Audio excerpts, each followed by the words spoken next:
Assalamualaikum warahmatullahi wabarakatuh. Alhamdulillahirrahmanirrahim. Wa bihi nasta'inu ala umuri dunya waddin. Wassalatu wassalamu ala asrofil anbiya'i wal mursalin wa ala alihi wa sahbihi ajma'in, amma ba'du. Pertama-tama, marilah kita panjatkan puji dan rasa syukur kita atas kehadirat Allah Subhanahu wa taala yang mana kita masih diberikan kesehatan. Tak lupa pula salawat beserta salam marilah kita aturkan kepada junjungan kita Nabi besar Muhammad sallallahu alaihi wasallam yang kita nantikan syafaatnya kelak di yaumul akhir nanti. Amin amin Allahumma amin.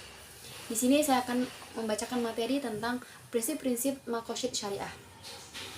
Secara bahasa, maqasid syariah terdiri dari dua kata, yaitu maqasid yang artinya kesengajaan atau tujuan dari syariat, yang artinya jalan menuju sumber air. Ini pula dikatakan sebagai jalan ke arah sumber pokok kehidupan.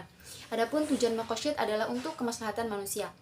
Kemaslahatan dapat terrealisasikan dengan baik jika 5 pokok dapat diwujudkan dan dipelihara, yaitu yang pertama agama, yang kedua jiwa, yang ketiga turunan, yang keempat akal, dan yang kelima harta.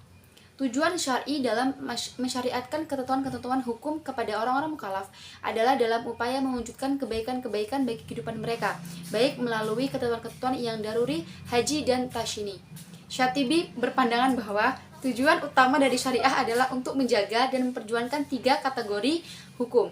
Tujuan dari 3 kategori tersebut adalah untuk memastikan bahwa kemaslahatan kaum muslimin baik di dunia maupun di akhirat terwujud dengan cara yang terbaik karena Tuhan berbuat demi kebaikan hambanya. Kemaslahatan yang ingin diselesaikan adalah yang memiliki syarat seperti berikut. Yang pertama, masalah itu harus real atau berdasarkan prediksi yang kuat dan bukan khayalan. Yang kedua, maslahat yang ingin diwujudkan harus benar-benar dapat diterima akal. Yang ketiga, harus sesuai dengan tujuan syariat secara umum dan tidak bertentangan dengan prinsip umum syariat. Yang keempat, mendukung realisasi masyarakat daruriyat atau menghilangkan kesulitan yang berat dalam beragama. Adapun manfaat mempelajari maqasid syariah ialah sebagai berikut. Yang pertama, mengungkapkan tujuan, alasan, dan hikmah tarsyri baik yang umum maupun khusus. Yang kedua, menegakkan karakteristik Islam yang sesuai dengan tiap zaman. Yang ketiga, membantu ulama berijtihad dalam bingkai tujuan syariat Islam. Yang keempat, mempersempit perselisihan dan tasyub di antara pengikut mazhab fikih. Adapun pelengkap maqasid syariah, yang pertama, pelengkap maqasid ad-dururiyat. Ketika Tuhan mensyariatkan sholat untuk menegakkan dan memelihara unsur agama, syar'i memerintahkan agar sholat itu dikumandangkan dengan azan sesudah maupun waktu dan dikerjakan dengan berjamaah sebagai kelengkapannya. Yang kedua, ada pelengkap maqasid syariah, yaitu pelengkap maqasid hajiyat. Tatkala syar'a memberikan kemurahan kepada orang yang sedang dalam bepergian untuk mengqashar sholat, lalu disempurnakan kemurahan itu dengan diperbolehkan menjamaknya. Kemudian yang ketiga, ada pelengkap maqasid tahsiniyat. Syari mewajibkan bersuci untuk menegakkan urusan tahsini. Kemudian kewajiban bersuci itu disempurnakan dengan aturan-aturan sunnah bagi bersuci.